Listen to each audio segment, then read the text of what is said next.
지도부와 혁신위원회가 중진 용퇴를 담은 혁신안 보고를 두고 신경전에 들어갔습니다. 민주당은 오선의 이상민 의원 탈당과 비명계 신당 창당설 등으로 또다시 계파 갈등이 불거졌습니다. 내일 과물의 조희대 대법원장 후보자 인사청문회가 열립니다. 파행이 우려됐지만 여야가 인사청문특위 위원장을 김도읍 의원에서 주호영 의원으로 교체하면서 예정대로 진행됩니다. 이번 주말 정기국회 회기 종료를 앞두고 여야는 힘겨루기가 예상됩니다. 내년 총선 선거제 개표 논의가 여전히 공전을 거듭하고 있습니다. 특히 비례대표 배분 방식을 놓고 국민의힘은 병립형 회기로 당론을 정한 반면 민주당은 준연동형과 병립형 회기 사이에서 합의에 어려움을 겪고 있습니다. 파워 인터뷰, 오늘은 올해 3분기까지 누적 이자 이익이 44조에 이르는 은행권에 초과 이익을 환수하자는 횡재세법을 둘러싼 논란과 지자체가 세 개로 쪼개져 불편을 겪고 있는 미래신도시 통합 문제에 관해 최종윤 더불어민주당 의원에게 들어보겠습니다.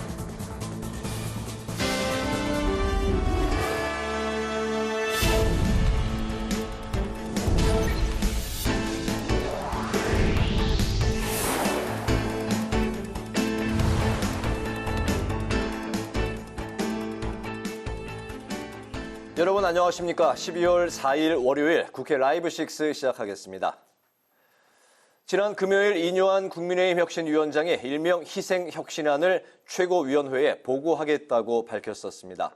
하지만 오늘 국민의힘 측은 이 혁신안과 관련한 보고 요청이 없었다고 말했는데요.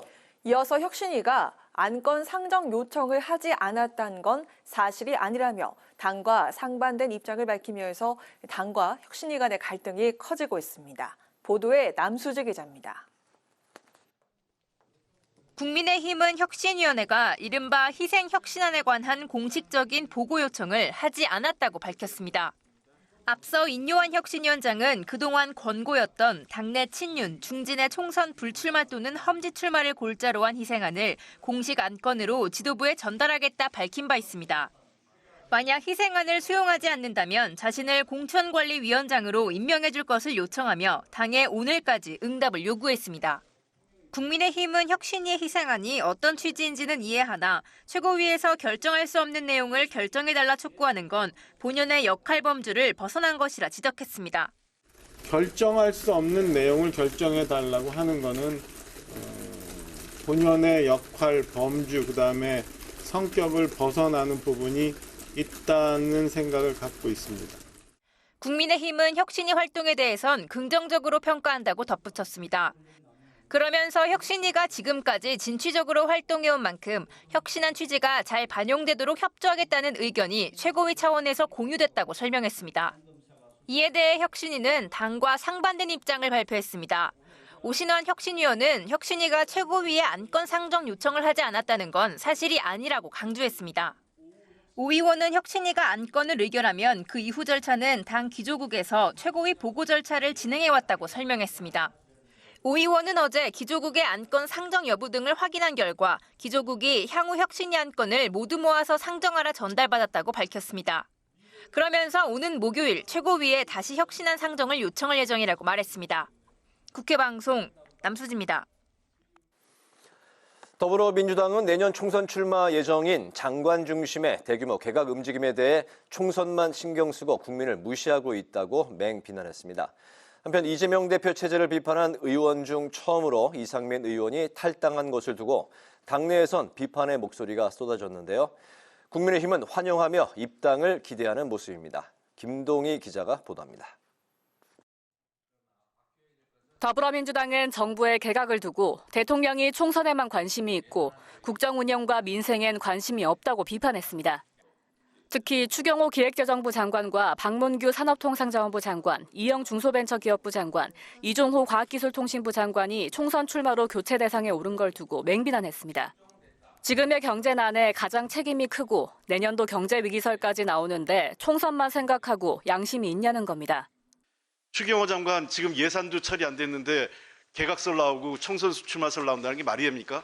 차라리 경질이라면 제가 동의하겠습니다. 박문규 장관 2023년 9월에 임명됐습니다. 이재명 대표는 장관 몇 사람도 중요하지만 대통령의 마인드와 국정 기조가 바뀌어야 한다고 지적했습니다. 이런 가운데 비명계 5선 중진 이상민 의원이 민주당을 떠난 걸 두고 정치권에선 파장이 일고 있습니다. 이 의원은 민주당이 이재명 대표 사당에 개딸당으로 변질돼 고쳐쓰기가 불가능하다며 국민의힘 입당과 신당 참여까지 가능성을 열어뒀습니다. 또 이재명 대표의 거의 유일 그런 체계가 아주 강고히 돼서 저 같은 사람이 얘기하는 거는 이제 아예 공간도 없을 정도고 그렇다면 더 있어야 될 이유가 뭐가 있겠습니까? 홍익표 원내대표는 끝까지 설득했지만 당이 추구하는 가치와 본인의 정치적 가치와 맞지 않는 당을 선택하는 건 바람직하지 않다고 밝혔습니다. 민주당 일각에선 이 의원이 국회의장 욕심에 당과 동지를 벌였다는 비판도 나왔습니다. 원칙과 상식 등 비명계의 추가 탈당 가능성도 나오는 가운데 국민의힘은 오랜 동료가 탈당해야 할 정도로 민주당이 골마 있다며 이 의원의 국민의힘 합류에 기대감을 보이고 있습니다. 국회방송 김동희입니다.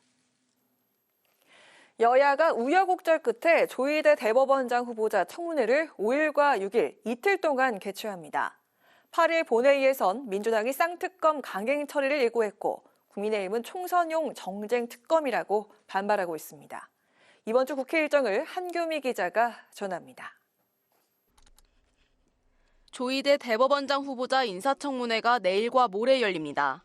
대법원장 후보자 청문회는 파행 위기를 넘겼습니다. 더불어민주당이 국회 인사청문회 위원장인 김도읍 의원을 교체할 것을 강력하게 요구했기 때문입니다.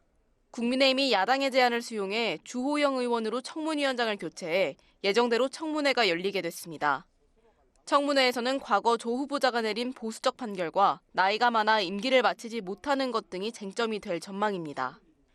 대법원장은 국회의 동의가 필요하기 때문에 본회의 표결을 통과해야 합니다.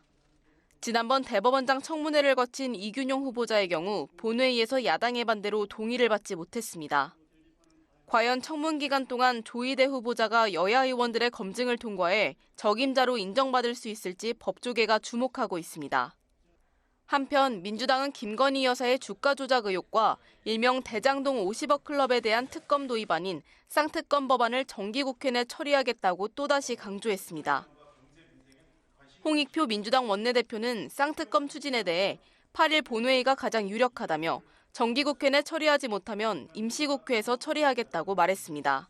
가능한 한 정기국회 내 처리한다는 걸 원칙으로 하고 있습니다. 그래서 안 될 경우에는 바로라도 임시국회 내에서 처리하는데 기본적으로 저는 정기국회 내에 처리될 것으로 보고 있습니다. 이에 국민의힘은 민주당이 총선용 정쟁특검을 강행해 물타기하고 있다며 비판했습니다.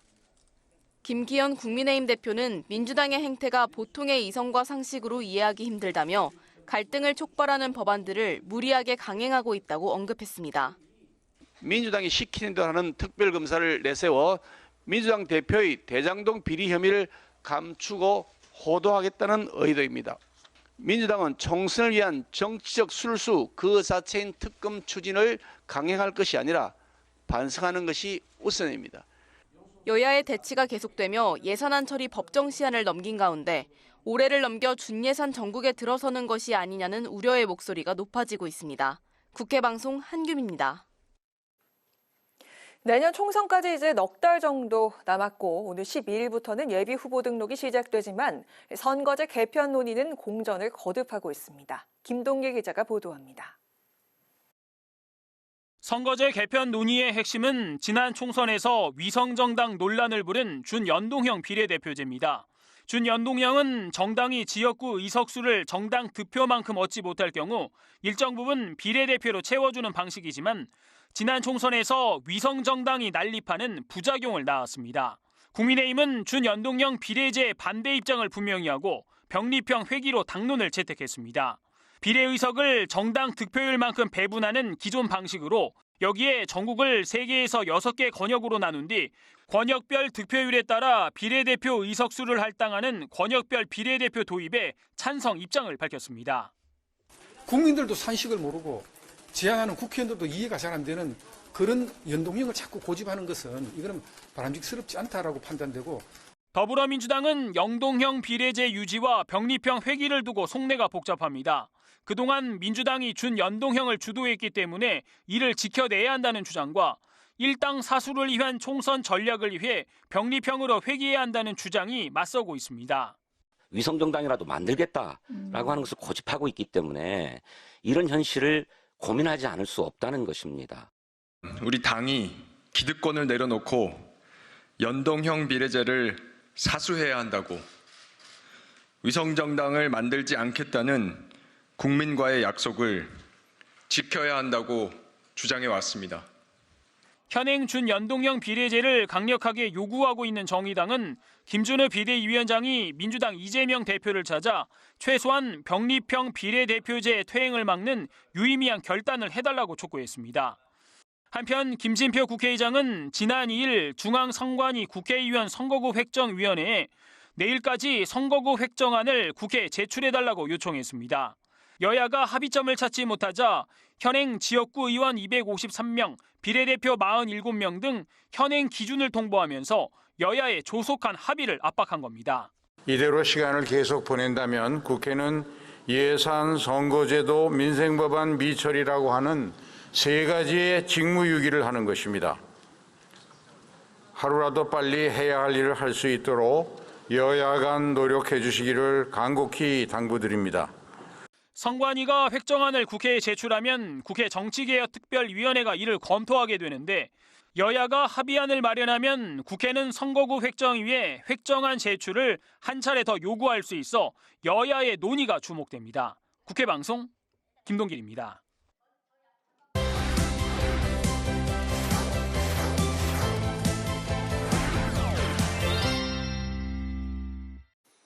네, 이슈픽에서 여야 정치권 이슈를 좀 더 자세히 살펴보겠습니다. 김지수 아나운서 나와 있습니다. 어서 오세요. 네, 안녕하세요. 네. 국민의힘 지도부와 혁신위 갈등이 오늘도 계속되고 있는데 지난주에 공식 의결했던 6호 혁신안, 일명 이제 희생 혁신안으로 불리고 있는데 오늘 국민의힘 최고위에 이게 상정도 되지 않았다고요? 그렇습니다. 앞서 혁신위가 지도부와 중진 그리고 친윤 인사들에게 수도권 험지 출마나 이 불출마 이런 것들을 요구하는 말씀하신 희생하는 혁신안을 의결을 했었는데요. 네. 이 지도부의 답변을 요구를 했었습니다. 오늘까지 최후 통첩을 날렸는데 하지만 오늘 최고위 안건의 혁신위의 보고는 빠졌습니다. 네. 빠졌는데요. 이에 지도부는 혁신위로부터 안건이 올라오지 않았다고 주장을 했고요. 혁신위는 이것이 사실이 아니라고 반박을 했는데요. 네. 박정하 수석 대변인 오늘 브리핑에서 혁신위원회가 최고위원회에 혁신안을 보고하겠다는 요청이 없었다 이렇게 밝혔고요. 당 지도부에서는 혁신위의 취지를 잘 반영하고 활동이 원만하게 진행되도록 협조하자는 의견이 공유됐다고 설명을 했습니다. 네. 하지만 오신환 혁신위원은 혁신위가 최고위의 안건 상정을 요청하지 않았다는 것은 사실이 아니라며 이번 주 목요일 최고위에 안건 상정을 다시 요청하겠다고 밝힌 상태인데요. 목요일 열릴 최고위원회의를 지켜봐야겠지만 일단 이뇨한 위원장이 최후 통첩한 오늘까지 용퇴 혁신안과 그리고 이뇨한 공천관리위원장 임명 제안이 사실상 거부된 것이다. 이렇게 볼 수 있겠습니다. 네, 6호 혁신안을 두고 혁신위와 이제 최고위의 입장이 이제 서로 다른 건데요. 이제 상정 여부에 대해서 네. 최후 통첩이 이제 사실상 받아들여지지 않으면서 혁신위가 향후에 이제 조기 해체 수순에 들어갈 거다 이런 예측이 나오고 있죠? 그렇습니다. 당 지도부의 입장을 다시 한번 정리를 해보면요. 네. 당 지도부는 의원 개개인의 거취 문제는 이 최고위의 의결 대상이 아니다. 공천관리위원회 업무와 즉 공관위 업무와 혁신위의 역할은 차이가 있다고 보고 있기 때문에 목요일 최고위원회의에 보고가 되더라도 지도부가 그것에 대해서 이제 의결을 거부할 것이다 이런 예측이 나오고 있는데요. 네. 즉 의원들의 거취를 논하는 역할은 혁신위가 할 것이 아니라 공관위에서 이뤄져야 된다. 이것이 바로 지도부의 입장이고요. 그렇게 된다면 7일 목요일 회의를 끝으로 혁신위가 조기 해산하는 것 아니냐 이런 관측들이 제기되고 있는 상황입니다. 7일 목요일 이번 주군요. 그렇습니다. 네. 민주당은 어제 오선에 이상민 의원이 이제 탈당을 했고 여기에 대한 이제 파장이 계속되고 있는 상황인데요. 민주당 안에서도 강한 비판도 나오고 있습니다. 국민의힘 측에서는 이 의원이 합류할 거다 이런 이제 좀 기대감을 품을 수밖에 없네요. 그렇습니다. 오선의 이상민 의원이 어제 전격 탈당을 선언을 했는데요. 이재명 대표 체제 이후에 민주당은 이재명 사당, 이 개딸당으로 변하면서 고쳐쓰기가 불가능한 상황이다. 이런 입장문을 내고 탈당을 한 겁니다. 이에 말씀하신 대로 민주당 내에서 거센 비판이 이어졌습니다. 네. 홍익표 원내대표는 한 라디오 방송에서 섭섭한 점은 본인에게도 있겠지만 본인의 정서적 가치와 맞지 않는 당을 선택하는 것은 바람직하지 않다고 밝혔고요. 박성준 대변인도 민주당에 대해서 고쳐쓰기가 불가능하다는 이상민 의원의 주장에 대해서 자기 부정으로 탈당 명분을 쌓기 위한 말이다. 이렇게 밝혔고요. 장경태 최고위원은 이 의원에게는 탈당의 명분도 국민의힘 입당 명분도 없다며 5선 의원이라는 것이 얼마나 엄청난 혜택인가. 그런데도 헌신짝 버리듯 탈당했다고 지적을 했습니다. 한편 국민의힘에서는 이상민 의원이 당에 합류할 수 있다 이런 기대감을 나타내고 있는데요. 네. 김기현 대표 오늘 최고위에서 이 의원이 평소 소신과 철학을 지키려고 노력했던 노력했던 점을 비춰보면 탈당은 오랜 고민 끝에 내린 결론으로 보인다 이렇게 평가를 했고요. 박정화 수석 대변인도 이 의원의 본인 결단을 존중하고 지켜보는 것이 우선이라면서도 이 의원의 탈당의 변을 보면 국민의 입장에서는 환영할 만한 일이다 이렇게 언급을 했습니다. 그렇군요. 어쨌든 그 이상민 의원이 탈당을 하면서 비명계 의원들의 이제 본격적으로 좀 이게 앞으로 움직임이 가속화될 거란 관측도 이제 함께 나오고 있는데 여기 이제 이낙연 전 대표의 행보가 좀 많은 관심을 받고 있네요. 네, 이미 비명계 4인방 김종민, 윤영찬, 이원욱 그리고 조웅천 의원이죠. 지난달에 원칙과 상식이라는 모임을 출범을 하고 움직임을 본격화했는데요. 네. 이상민 의원의 탈당에 대해서 입장을 냈습니다. 문제의식 자체에는 공감하고 있지만 어떻게 할 것인지 고민과 해법에 대해서는 좀 생각이 다른 것 같다. 이렇게 밝혔는데요. 네. 하지만 뭐 탈당이나 신당을 전제로 모임을 하는 것은 아니지만 12월에 어느 지점에 가서는 한번 논의를 통해서 어떻게 할 것인가 고민해 보겠다. 즉 최종 결단을 하게 될 것이다. 이렇게 덧붙였고요. 네. 말씀해 주신 대로 이낙연 전 대표도 신당 창당설에 대해서 입장을 또 냈는데요. 너무 길게 끌면 안 되니 생각이 정리되는 대로 때가 되면 말하겠다고 밝혔고요. 윤석열 대통령과 이재명 대표 이 두 분 중 한 분만 고르라는 시험 문제가 지난해 대선부터 계속되어 오고 있다며 제3세력 결집 취지에 공감한다 이런 내용도 덧붙였습니다. 네, 원칙과 상식 이제 포럼을 열겠다고 이달 중에 하겠다고 이제 예고한 상황이고 이번엔 정기국회 소식도 살펴보겠습니다. 예산안이 법정 시한이 이제 12월 2일까지였는데 작년에 이어서 이제 또 넘겼네요. 여야가 이제 서로 내탁 공방을 이어가고 있어요. 네, 말씀해 주신 대로 12월 2일에 예산안 시한이 마무리가 됐고요. 네. 지키지 못했습니다. 그리고 12월 9일 이번 주가 이제 정기국회 21대 정기국회가 마무리가 되는데요. 김기현 대표 오늘 최고위에서 민주당이 예산안 처리 본회의를 비리 방탄 본회의로 오염시키면서 올해도 예산안 처리 법정 기한을 또 넘겼다 이렇게 주장을 했고요. 민주당이 예산안 증액을 요구하는 것을 두고는 이재명표 생색내기 사업을 억지로 관철하기 위한 것에 민주당이 목리를 부려선 안 된다 이렇게 덧붙였습니다. 한편 민주당은 이 정부 여당의 민생 외면이 원인이라고 반박을 했는데요. 이재명 대표, 이 국민의 삶을 무한 책임져야 할 정부와 여당이 국정 책임을 무한 회피하고 있다고 밝혔고요.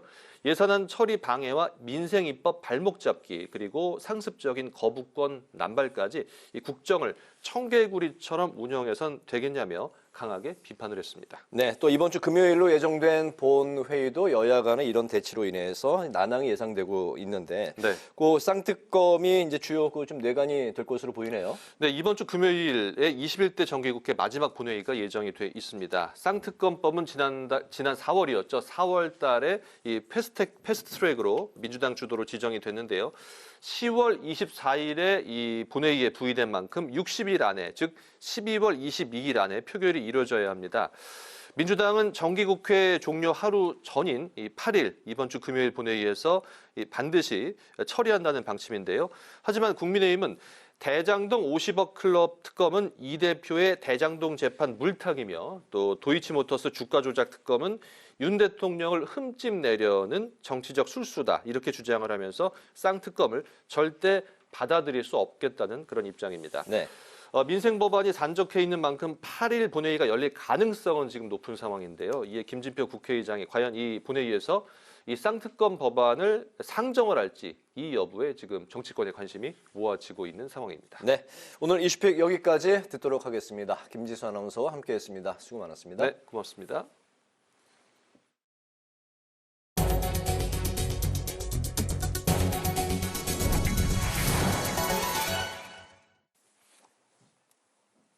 여야가 주요 법안의 조속한 처리를 위해 양당 정책위 의장과 원내수석 부대표로 구성된 2+2 협의체를 구성하기로 합의했습니다.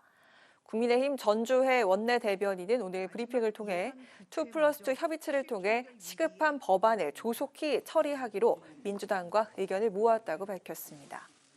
여야는 협의체를 통해 중대재해처벌법, 일기신도시 특별법, 기업 구조조정 촉진법 등을 논의할 것으로 보입니다. 국민의힘은 중국이 산업용 요소 통관을 중단해 요소수 부족 사태가 우려된다며 관계당국의 대책 마련을 촉구했습니다. 김기현 대표는 경유차 운행에 필수적으로 사용되는 요소수의 부족으로 2년 전 겪었던 대란이 반복되지 않을까 우려된다고 밝혔습니다. 이어 관계당국이 정확하게 상황을 파악하고 원활한 공급을 위한 대책을 마련해 시행해야 한다고 강조했습니다. 민주당 홍익표 원내대표가 오는 9일 정기국회가 종료되면 바로 12월 임시국회를 소집해 세계 국정수사를 추진하겠다고 밝혔습니다. 홍 원내대표는 한 라디오 방송에서 서울 양평 고속도로 특혜 의혹을 비롯해 오송 지하차도 참사 사건과 최상병 순직 사건 등에 대한 국정수사를 올해 안에 추진하겠다며 이같이 말했습니다. 법정 처리 시한을 넘긴 예산안에 대해선 2개의 수정안을 준비해놨음을 강조하고 정기국회를 절대 넘기지 않겠다며 8일 본회의 처리를 시사했습니다. 국회 국토교통위원회와 입법조사처가 함께 포럼을 열고 안정적인 주거 환경을 위한 예산 운영 방안을 논의했습니다. 국토위 소속 여야 의원들은 이 자리에서 최근 주택가격이 급등하고 금리가 높아지면서 취약계층이 안정적인 주거 환경을 갖기가 더 어려워졌다고 우려했습니다. 이에 이광재 국회 사무총장은 주택 예산을 획기적으로 늘려 대학 내 주거와 산업시설을 유치하는 등의 새로운 주택 공급 방안이 필요하다고 제안했습니다. 직접 들어보시겠습니다. 집 때문에 고통받는 사람이 많은데 이걸 이렇게 방치할 수는 없는 거라고 생각합니다. 회사와 결국은 이 주거가 함께 학교 안에 거주하는 이 길을 만들면 저는 획기적인 변화가 있을 거라고 봅니다.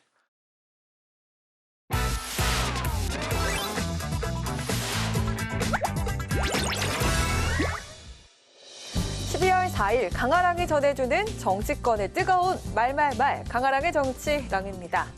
첫 번째 주제, 반윤연대 안회입니다. 지난 2일이죠. 송영길 더불어민주당 전 대표가 대구에서 북콘서트를 열고 내년 총선에서 비례위성정당을 창당하겠다는 계획을 공식화했습니다. 자, 그러면서 이준석 국민의힘 전 대표를 향해서 구애의 손길을 보냈는데요. 연대를 할 수가 있다. 민주당은 지역구에서 열심히 연대해서 싸우고 47석의 비례대표는 윤석열 퇴진당 가칭. 윤석열 퇴진당 그러면 선관위에서 등록을 안 해주겠죠. 검찰개혁당이라든지 그 관련된 당명으로 엊그저께 이준석 대표를 만났어요. 이 대표 다시 돌아가는 거예요? 절대 갈 수도 없고 안 가고 이준석 대표는 신당 만들 수밖에 없답니다. 신당을 만들어서 싸우면 같이 반윤 연대를 만들게 되면 저는 돌파할 수가 있고.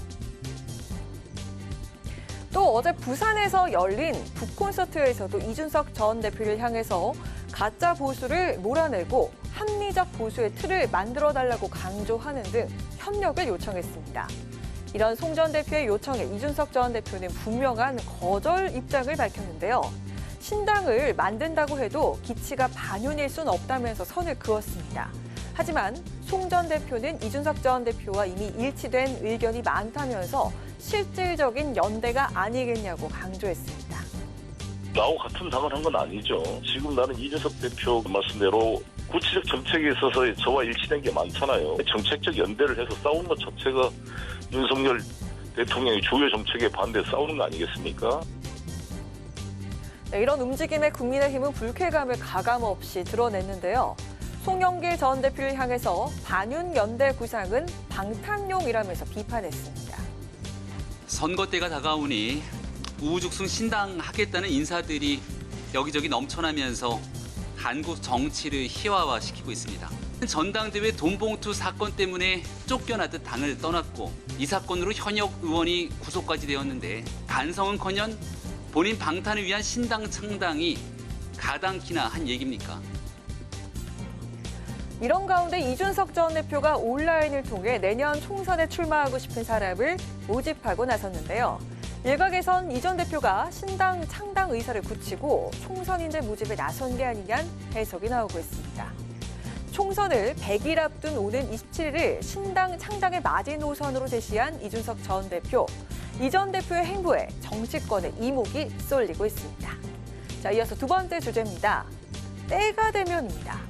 최근 들어 민주당 이재명 대표 체제와 윤석열 정권을 향해 비판을 이어가고 있는 이낙연 전 대표. 오늘은 신당 창당에 관한 질문을 받자 이렇게 말했습니다. 제3세력의 결집이라는 모색에 있는 것이고요. 그 취지를 저는 공감합니다. 때가 되면 말씀을 드릴게요.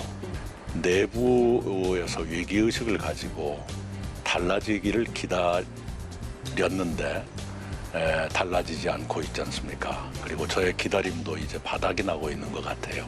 내부의 다양성과 당내 민주주의라는 면역체계가 무너졌습니다. 이낙연 전 대표는 제3세력 결집 취지에 공감한다고 밝히면서 신당 창당 가능성을 열어뒀습니다. 제3세력을 통한 민주당 분열 우려엔 거대 양당이 실은 사람들에게 제시하는 다른 선택지일 뿐이라고 일축했습니다.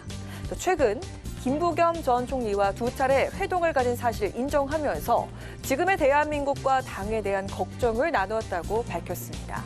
자, 그러면서 상당 부분 문제 인식이 일치하는 것을 발견했다고 언급하기도 했죠.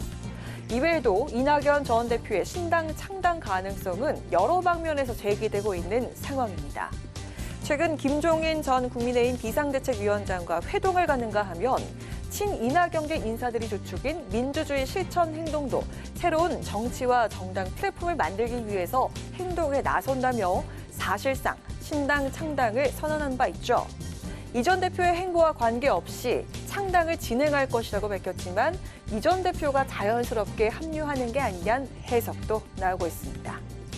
또 이 전 대표는 이재명 대표 최측근인 김용 전 민주연구원 부원장이 불법 정치자금 수수 혐의로 실형을 선고받은 것에 대해서도 일갈했는데요.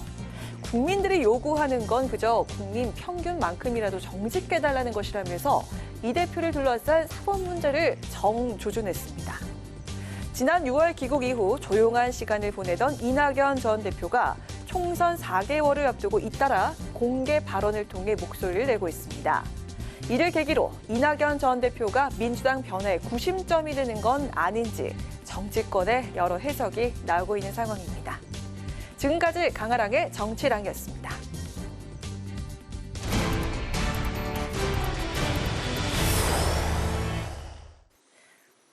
오는 9일로 다가온 정기국회 종료를 앞두고 여야 대치가 심화하는 가운데 여당 내부에서는 당무위 감사 결과 발표 이후 물갈이설이 제기되면서 영남권 현역 의원들의 반발이 감지가 되고 있는데요. 관련해서 홍석준 국민의힘 의원과 전화 연결해서 자세한 말씀을 들어보도록 하겠습니다. 의원님 안녕하십니까? 안녕하세요. 예, 안녕하십니까? 반갑습니다. 네, 반갑습니다. 우선 축하 인사부터 드리겠습니다. 축하드립니다. 국민의힘, 네. 2023 국정감사 우수 의원 그리고 한 언론사가 뽑는 대한민국 최우수 법률상에 선정이 되셨는데요. 의정 활동의 꽃이라고 하는 국정감사와 또 입법 활동에서 좋은 평가를 이제 받으셨기 때문에 더욱 의미가 있는 상인 것 같습니다. 먼저 소감 한 말씀부터 들어볼까요? 예, 먼저 시청자 여러분들과 특히 우리 신동진 앵커님과 우리 강하라 앵커님 이렇게 축하 말씀해 주셔서 대단히 감사드립니다. 네, 다시 한번 축하드립니다. 네. 네, 고맙습니다. 이번에 제가 가분하게 받은 이제 대한민국 최우수 법률상은 그 국회법 개정안인데요. 그 네. 국회법 개정안을 통해서 규제가 있는 의원 입법이 발의되면 국회 사무처 등에서 규제 영향 평가를 해서 그 전반적으로 국민 경제에 미치는 영향을 한번 살펴보자. 이런 어떤 내용입니다. 왜냐하면 규제가 지금 현재 너무 좀 남발이 돼서 지금 윤석열 정부에서 규제 하나를 없애면 국회에서 규제 10개를 만드는 이런 상황입니다. 이걸 좀 타파해보자는 이런 내용이었습니다. 국정감사 쪽은 우리 대한민국 현재 체제상 가장 국회에서 해야 될 일이 결국은 입법과 그리고 행정부의 어떤 견제 기능인데 국정감사가 그 행정부 견제에서 가장 중요한 어떤 수단이니만큼 저는 최대한 정쟁보다는 대안을 가지고 좀 집행부에 여러 가지 안을 제시를 했는데 좀 이런 점들이 좀 높게 평가받은 것 같고 이런 것들이 국회의원으로서 하면서 가장 큰 어떻게 보면 좀 보람이 아닌가 좀 생각이 듭니다. 네. 이렇게 상도 받으셨지만 저희 국회 방송에도 자주 출연해 주셔서 저희가 백은상이라도 드리고 싶은데 또 오늘도 감사패라도 드리고 싶습니다. 오늘 연결도 감사드립니다. 네, 감사합니다. 다음 질문 드리겠습니다. 민주당이 8일에 열릴 정기국회 마지막 본회의에서 이 쌍특검 법안 처리 방침을 밝혔습니다. 또 예산안 역시 자체적으로 수정안을 2개 만들어놨다면서 강행 처리를 시사했는데요. 오는 9일 정기국회 종료 시점을 넘기게 되면 바로 임시국회에서 처리하겠다는 민주당, 이에 대한 여당의 대응 방침은 무엇일까요? 예, 지금 우리 대한민국이 굉장히 좀 어렵고 국민의 좀 삶이 좀 고단한데 사실 정치권에서 혁신 경쟁, 정치 경쟁을 통해서 국민들에게 좀 평가를 받아야 되는데 내년 총선 앞두고 민주당은 이런 정책 경쟁과 혁신 경쟁이 아니라 오각파도의 지금 정치 공세를 지금 펴고 있습니다. 제가 정의한 오각파도의 정치 공세는 첫 번째 탄핵, 국정조사, 특검 그리고 입법 강행 처리와 예산안인데 특히 좀 전에 이제 우리 강하랑 형께서 말씀하신 쌍특검 문제는 예를 들면 김건희 여사에 관련된 이런 어떤 사항들은 문재인 정부 검찰에서 1년 동안 사실 탈탈탈 털었음에도 기소조차 하지 못했고 또 최근에 1심이 나왔습니다만은 1심에서도 무죄로 판명된 이런 상황에 대해서 왜 또 쌍특검을 하는지 단지 이유는 하나 지금 정치 공세를 통해서 내년 총선에 조금이라도 좀 이슈를 만들어보자는 그런 의미인데 저는 굉장히 참 이게 그 대한민국 미래를 위해서 국민들에게 심판을 받은 사항이다. 그리고 통상적으로 또 특검법에 따르면 국회가 복수로 특검을 추천하면 대통령이 선택하게 되는데 이번에 또 특검안은 국회에서 그것도 국민의힘을 빼고 민주당과 정의당이 그냥 특검을 그냥 선택하도록 그렇게 되어 있습니다. 그래서 절차적으로도 굉장히 문제가 있는 법안이다 생각이 듭니다. 또 예산은 나라지금처럼 정부에서 편성을 하면은 국회가 심의를 하는 구조인데 지금은 아예 민주당이 수정안 자체를 지금 만들어버리겠다. 뭐 이런 내용인데 이걸 강행 처리에 또 할 수 없습니다. 왜냐하면은 그 정부안이 아닌 새로운 어떤 비목을 설정할 때는 정부의 동의를 또 받아야 되기 때문에 또 수정안이 강행 처리도 할 수 없는 그런 상황임에도 불구하고 민주당이 이렇게 나오는 것은 정치 공세 그 이상도 그 이하도 아니다. 이걸 통해서 결국은 국민들만 피해를 저는 볼 우려가 굉장히 크다고 생각합니다. 네. 컷오프 대상의 영남권 의원들이 많다는 당무감사 결과 발표 후에 당내가 이제 술렁이고 있습니다. 일각에서는 오늘 개각 발표 후에 맞물려서 대통령실 출신들이 대거 등장할 거다 이런 예측도 있는데요. 의원님이 이제 이런 말씀을 하시지 않았습니까? 21대 때 물은 잘 뺐는데 채운 물이 잘못됐다 이렇게 말씀하셨는데 그렇다면 의원님이 생각하시는 22대 때의 좋은 물갈이란 어떤 원칙과 과정으로 이루어져야 될까요? 네, 총선을 앞두고 이제 저희 당에서는 항상 그 혁신의 모습을 국민들에게 보여주기 위해서 여러 가지 좀 시도를 했습니다만 그 중에서도 결국은 인물 교체가 국민들에게 가장 와닿기 때문에 물갈이라는 이름으로 좀 사람들을 이제 교체를 해왔습니다. 그런데 저희 당이 뭐 21대 때는 굉장히 좀 심하고 그 이전도 그렇고 결국은 이제 영남이 좀 중심이 될 수밖에 없는 그런 어떤 구조이기 때문에 상대적으로 영남 출신 현역 의원들이 좀 물갈이가 좀 많이 좀 돼 왔습니다. 그런데 이게 물갈이를 많이 해서만이 내년 총선에서 이기느냐, 그렇지 않다는 것이 역대 총선에서 판명이 되는데, 예를 들면 21대 같은 경우는 저희가 민주당보다 거의 2배 이상 물갈이를 많이 했음에도 불구하고 저희가 좀 참패를 한 그런 어떤 것도 있습니다. 그래서 결국은 총선에 승리하기 위해서는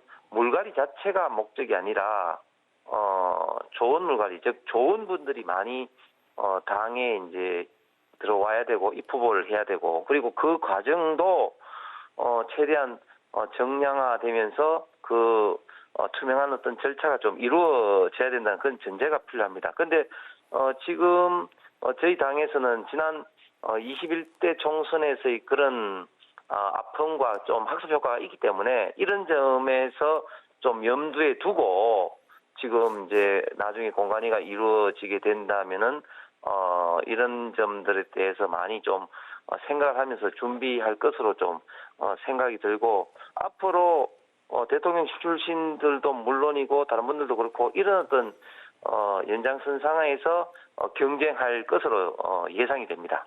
네. 의원님, 오늘 말씀 여기까지 듣겠습니다. 고맙습니다. 예, 감사합니다. 네, 지금까지 홍석준 국민의힘 의원과 이야기 나눠봤습니다.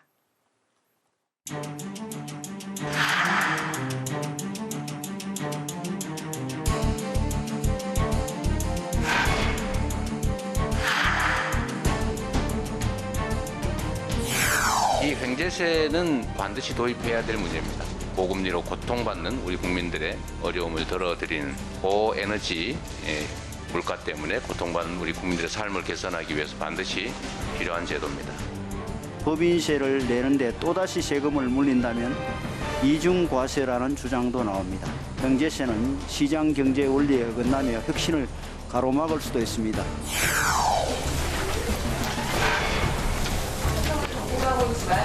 국가를 위하여.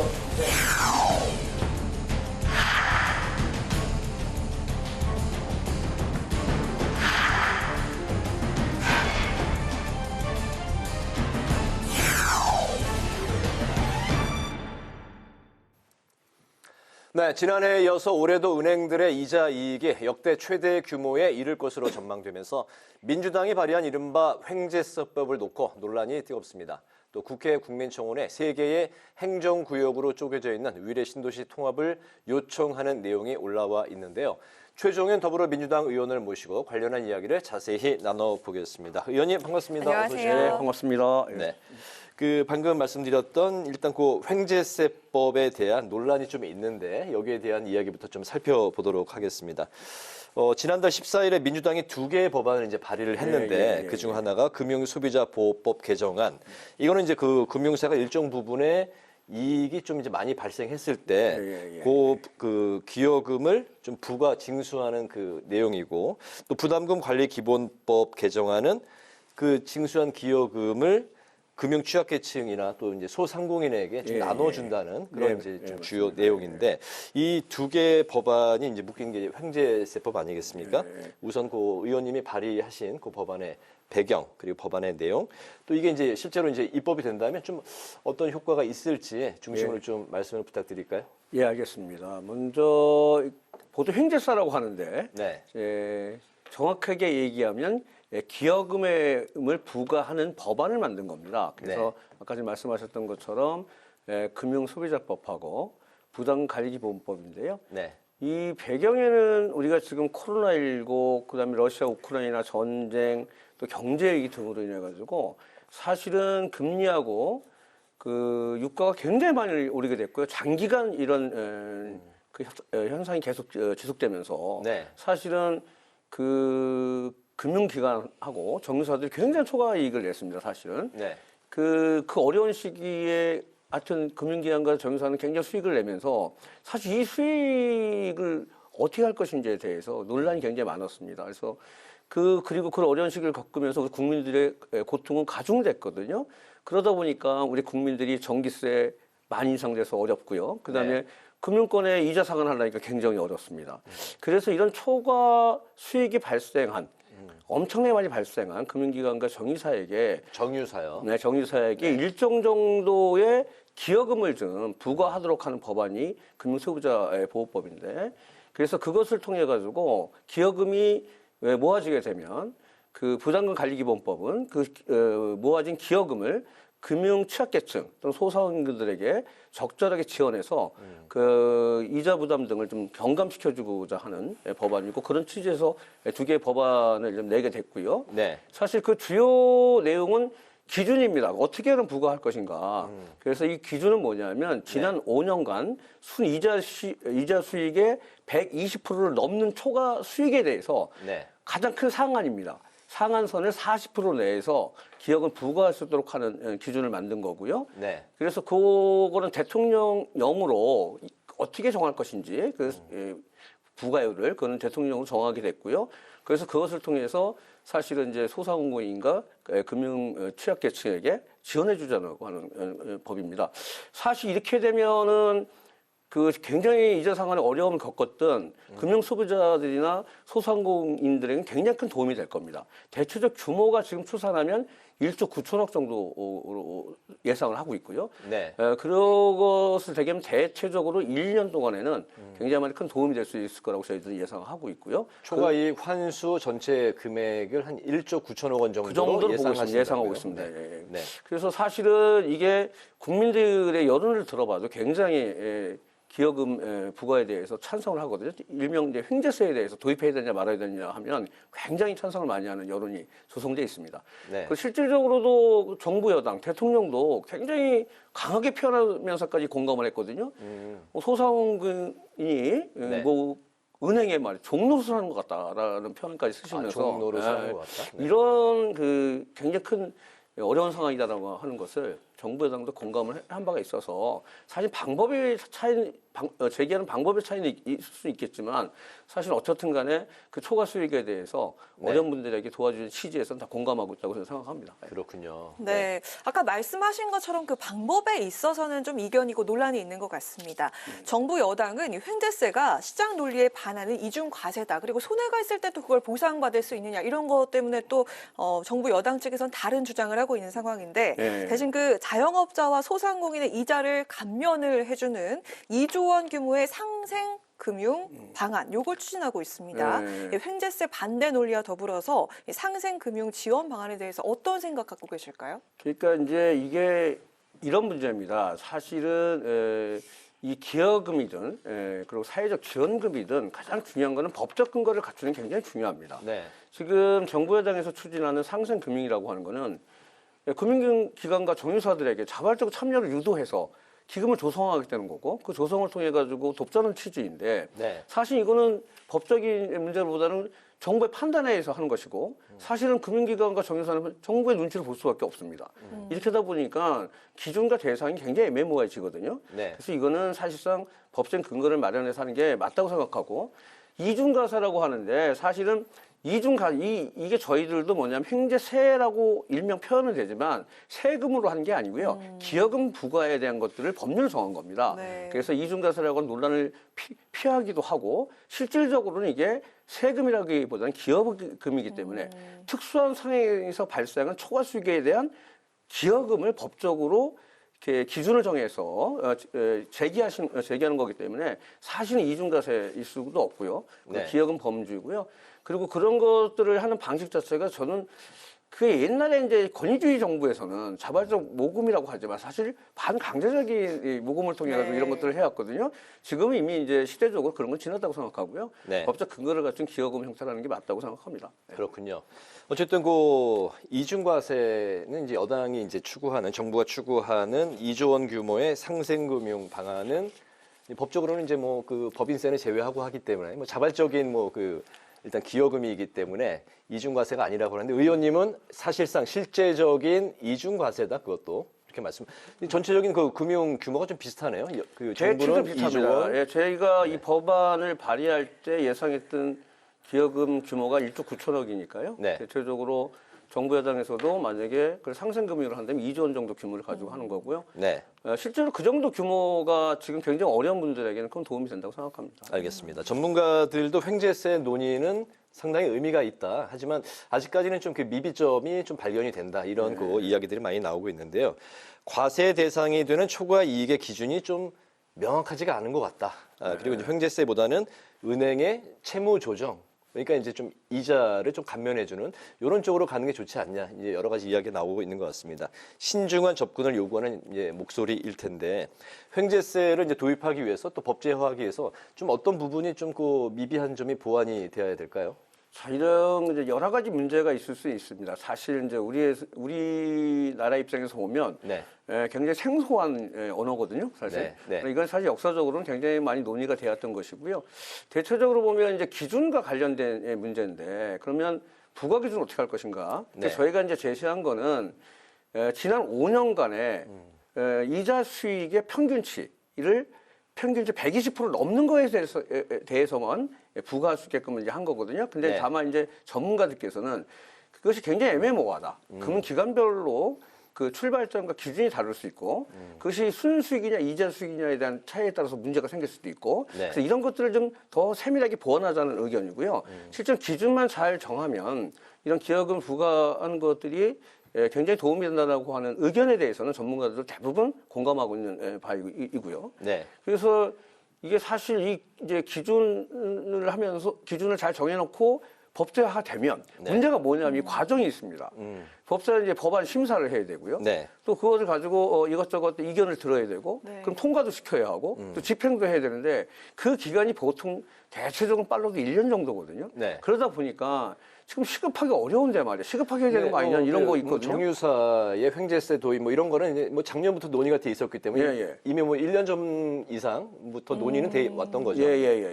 논의는 돼 왔는데 다만 이제 법제화시키면서 집행을 하게 되게 되면 시간이 많이 걸리니까 지금 굉장히 어려운 시기다. 특히 서민들의 전기세 부담이라든지 이자 상황이 굉장히 어려우니까 이렇게 시간이 걸리는 횡재세 도입도 굉장히 중요한 문제지만 그 금융기관의 채무 조정을 통해서 좀 빠르게 어려운 사람들에게 빠르고 시급하게 좀 지원해주자 이런 의견이 우리 당내에서도 있었던 거고요. 그런 의견이 채무 조정, 금융기관 채무 조정을 하자고 하는 것이 근본적으로 이런 기여금을 부과하는 횡재세 도입에 반대하는 건 아니고요. 다만 시급히 먼저 채무 조정을 하고 그걸 통해 가지고 더 논의를 좀 숙이해서 더 깊게 논의를 해보자 이런 의견입니다, 사실. 그렇군요. 법제화되기 위해서는 앞으로 좀 시간이 더 필요할 것 같다는 말씀이네요. 그렇습니다. 네, 알겠습니다. 네, 또 그리고 그 국회 정무위에서 지난달 28일 지난주입니다. 횡재세법에 대한 첫 논의가 시작됐는데 여야 서로 그 입장차만 확인하고 끝이 났습니다.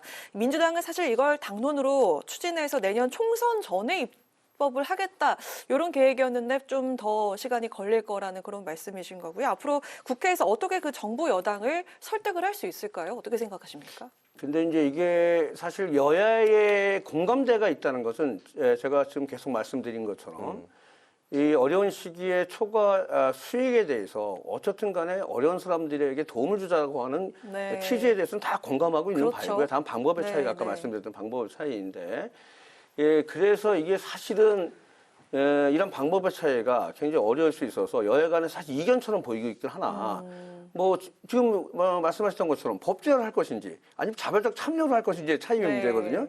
그래서 이 문제는 저는 빨리 극복될 수 있다고 생각이 들고요. 가능하고 이게 왜 그러냐면 국민 여론도 사실은 굉장한 초과 수익을 올린 금융사하고 정유사에 대해서 어쨌든 사회에 기여할 수 있는 근거를 좀 마련해 준다는 거에 대해서는 여론이 굉장히 높기 때문에 굉장히 어려운 문제는 아니라고 생각이 들고요. 그래서 지금 우리 정무위원회에서 이제 논의를 한번 이제 28일 처음으로 시작한 거거든요.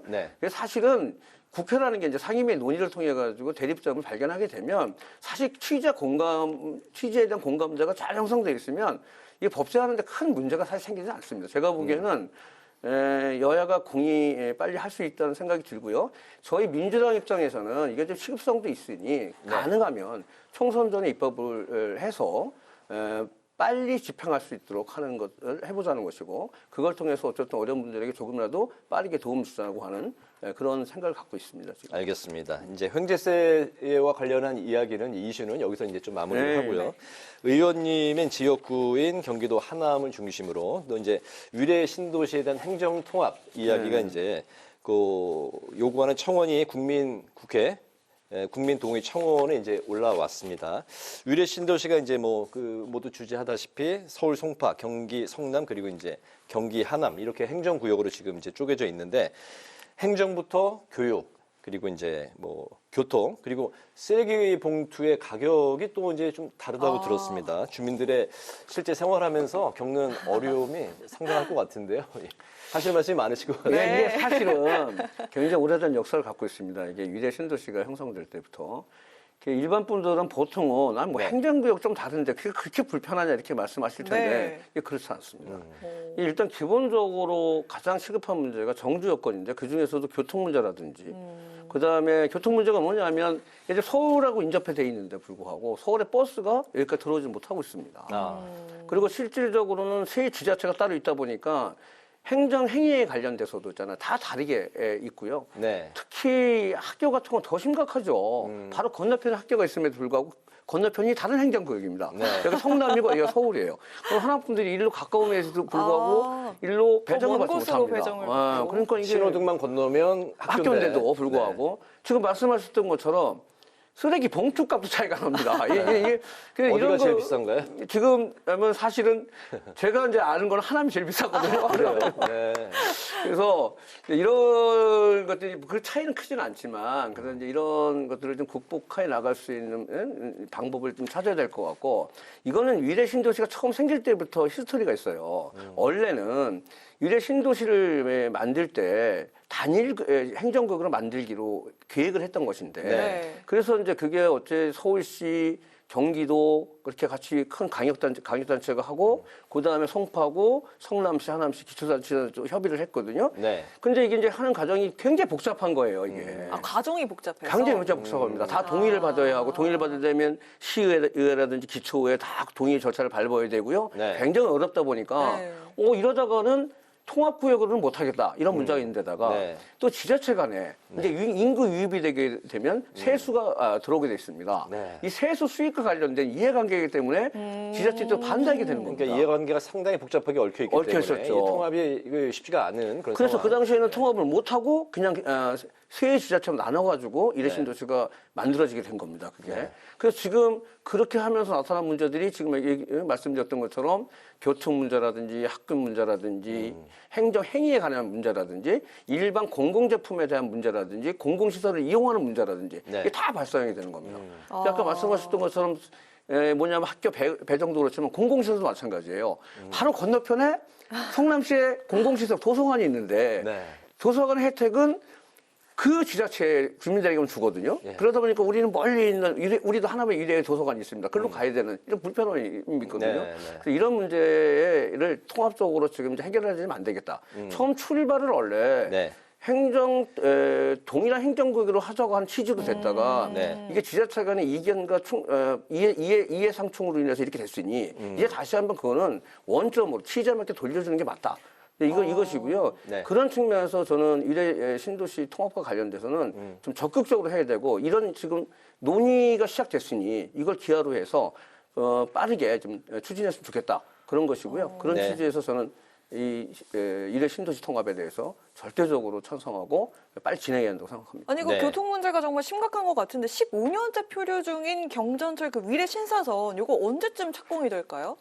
이게 문제는 원래는 선교통 후입주가 신도시의 기본 정책이어야 하거든요. 그렇죠. 우리는 전혀 그렇지 못하고 있어요. 이게 원래는 위례 신도시가 처음 생길 때부터 강역교통 계획으로 제시를 했던 겁니다. 그 23년에 개통한다. 아직도 착공을 못하고 있습니다. 지금 이제 위례 신사선이 지금 그 민간 투자 심사 과정을 남겨놓고 있는데 이게 가장 큰 허들이거든요, 사실은. 그래서 이게 저의 예상으로는 올해 안에는 이번 달 안에 아니면 1월 중에는 민간 투자 심사 서울시에서 기재부에 올려서 하는 심사가 있거든요.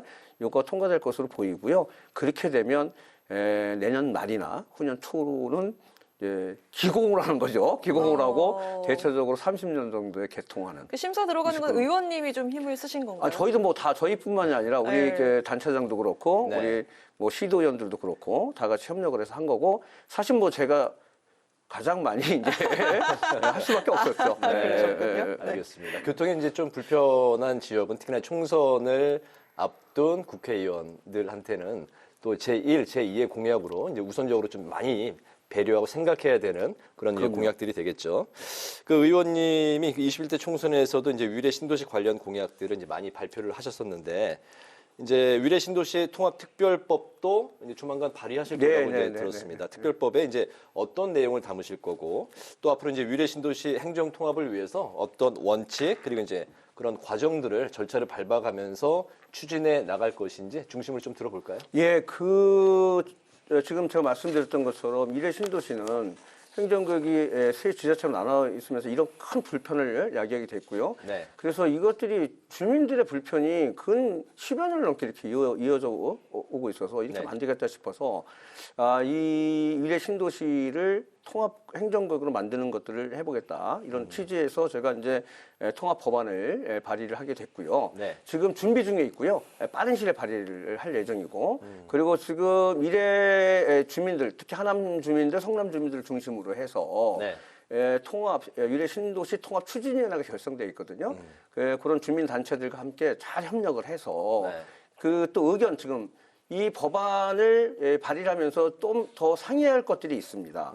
그 내용들은 우리 주민단체들과 같이 상의하고 그리고 SNS나 이런 온라인 공간을 통해서도 의견을 좀 접수하고 그다음에 간담회하고 주민들 있잖아요. 토론회를 몇 차례 개최할 예정입니다. 그래서 그걸 통해 가지고 의견을 모아서 이 법안이 실질적으로 빨리 통과되고 그것이 실제로 위례 주민들에게는 도움이 될 수 있도록 할 예정이고요.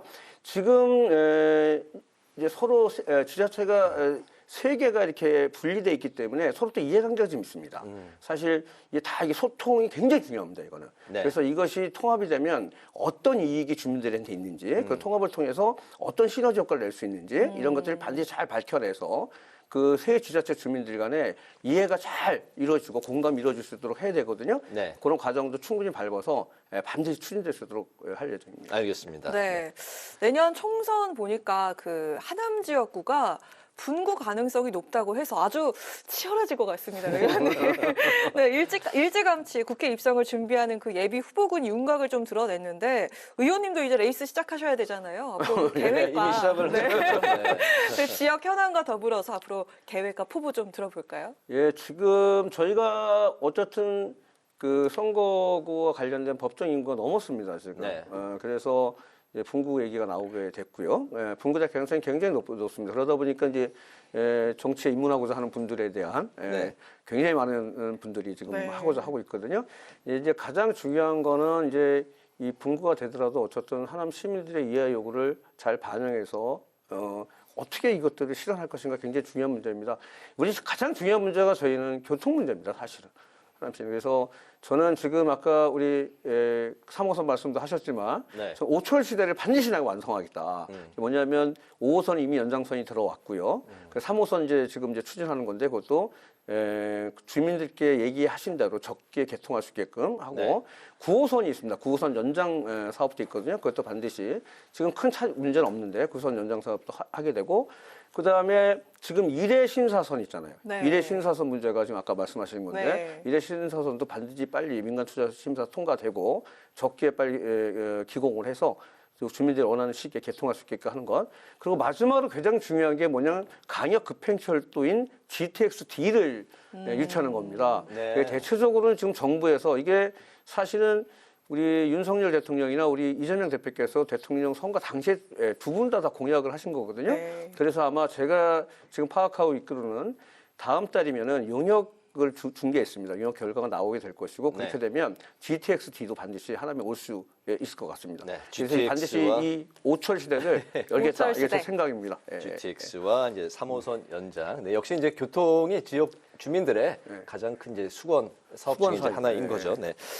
3호선이 연장되면 저도 이제 개인적으로는 하남에 좀 더 가까이 빨리 갈 수 있을 것 같습니다. 제가 이제 3호선 종점 부근에 살고 있기 때문에. 알겠습니다. 근데 또 중요한 게 하나가 뭐가 있냐면요.